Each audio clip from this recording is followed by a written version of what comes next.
Hello viewers, इस channel के नए वीडियोस के लिए सब्सक्राइब करें और बेल आइकन दबाएं। हेलो व्यूअर्स, स्वागत है आपका आपके अपने चैनल सुरीले गीत संगीत में। आज मैं आपको करवा चौथ की कहानी सुना रही हूँ।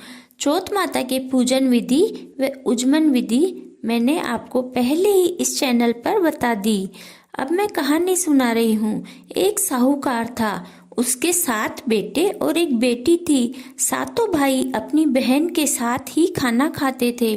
कार्तिक लगते ही करवा चौथ का व्रत आया तो बहन ने भी व्रत रखा। जब सारे भाई खाना खाने बैठे तो भाई बोले, आओ बहन खाना खाएं। तब बहन बोली कि भाइयों, मैंने आज करवा चौथ का व्रत किया है, चांद उगने के बाद ही खाना खाऊंगी। तो भाइयों ने सोचा कि बहन भूखी रहेगी, तो सब भाइयों ने एक उपाय सोचा। तो एक भाई ने दिया लिया, एक भाई ने चलनी लेकर दीवार की ओट होकर दिया चास यानी जला दिया और चलनी ढक दी और आकर कहा कि बहन, चांद उग आया है, देख के अर्घ दे लो। तो बहन अपनी भाभियों से बोली, आओ भाभी अर्घ दे लें। तो सारी भाभियां बोली कि बाई जी, ये तो आपका चांद उगा है, हमारा चांद तो रात को ही उगेगा। तो उसने अकेले ही अर्घ दे लिया और भाइयों के साथ चीमने बैठ गई।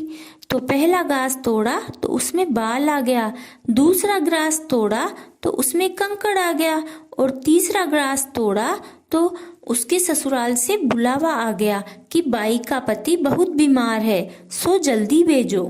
तो उसकी माँ ने बाई को विदा करने के लिए बक्सा खोला तो उसमें से सफेद कपड़े ही निकले। दूसरे बक्से में भी सफेद साड़ी ही निकली, तीसरे बक्से में भी सफेद साड़ी ही निकली।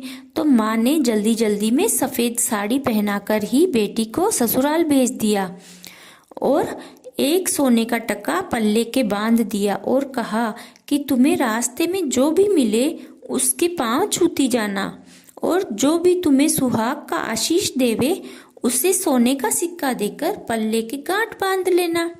बाई पीहर से चली तो रास्ते में सबके पांव छूती गई। सबने आशीष दिया कि सीढ़ी हो, सपूती हो, भाइयों के सुख देखो, लेकिन किसी ने भी सुहाग का आशीर्वाद नहीं दिया।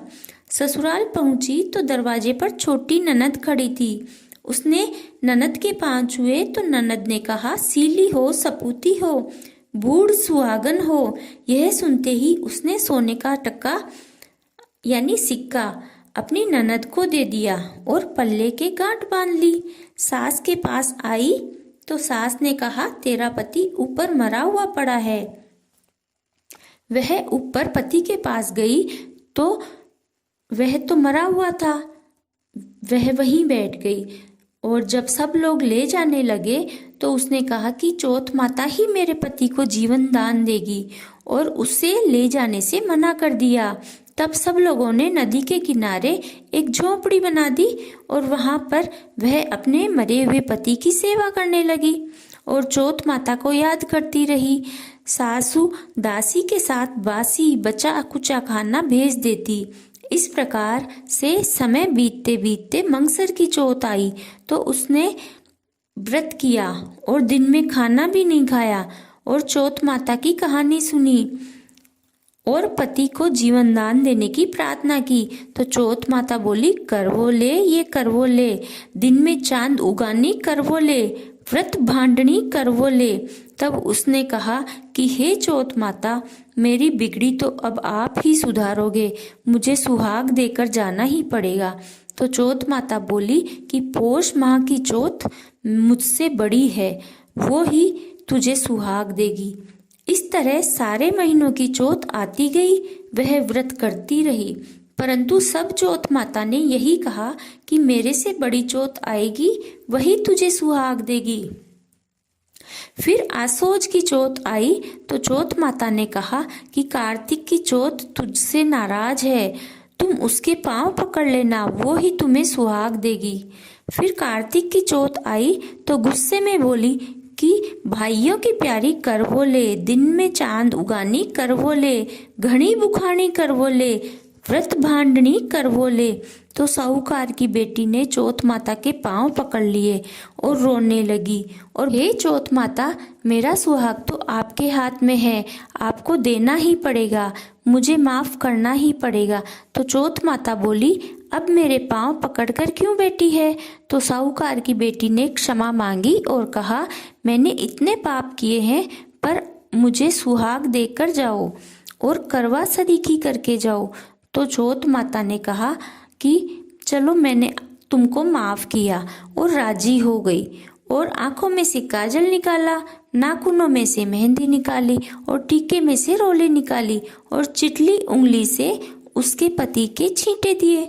तो उसके पति के छींटे देते ही उसका पति उठकर बैठ गया और बोला, बहुत सोया।